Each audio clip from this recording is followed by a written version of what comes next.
It's how quickly and cheaply and easily can I collide the idea. But listen, we're talking abstractly. So let me give you two specific examples. And I'll give you the quick one, which is the Netflix example, which is, Reed Hastings and I, my co-founder, were brainstorming ideas for businesses. We were not movie buffs. We had crazy ideas.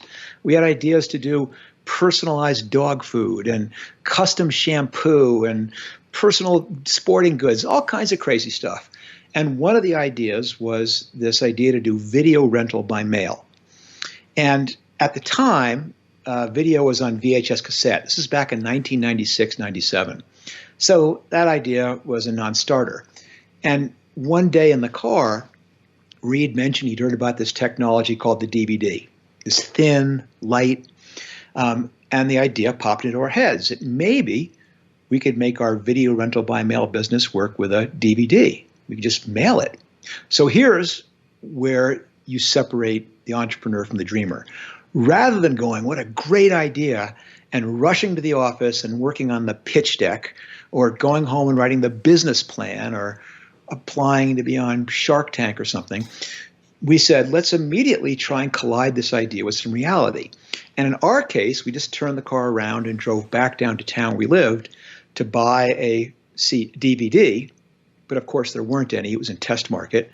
So we said, well, close enough. We bought a music CD. And we just mailed it to Reed's house.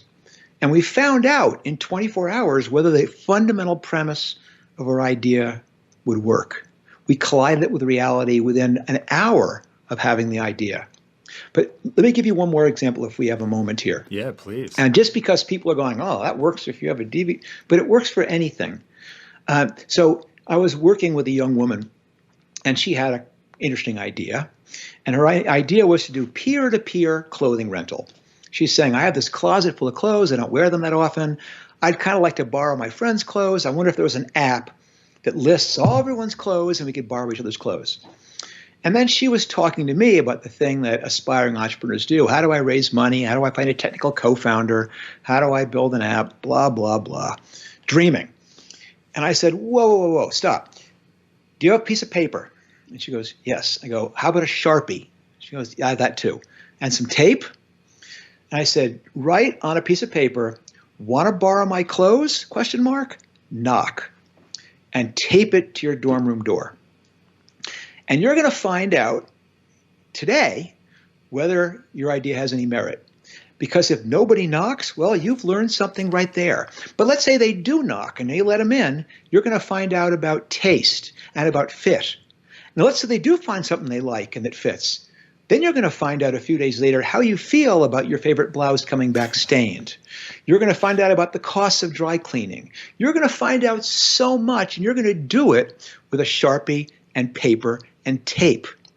And you're going to do this for as long as it takes by hand to learn the fundamental premise, which is there a there there? And once you've done that, then it's easy to attract someone to help you with the technical aspects. It's easy to raise money because then when someone says, what's your idea? You're not saying, imagine if you will. You're saying, look what I've discovered. Look what I've found out. Look what I know.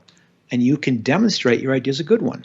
And that's the trick, is you don't need to build an app. You don't need to start a business. You don't need to raise money. You just need to figure out a way to quickly take your idea and collide it with some reality.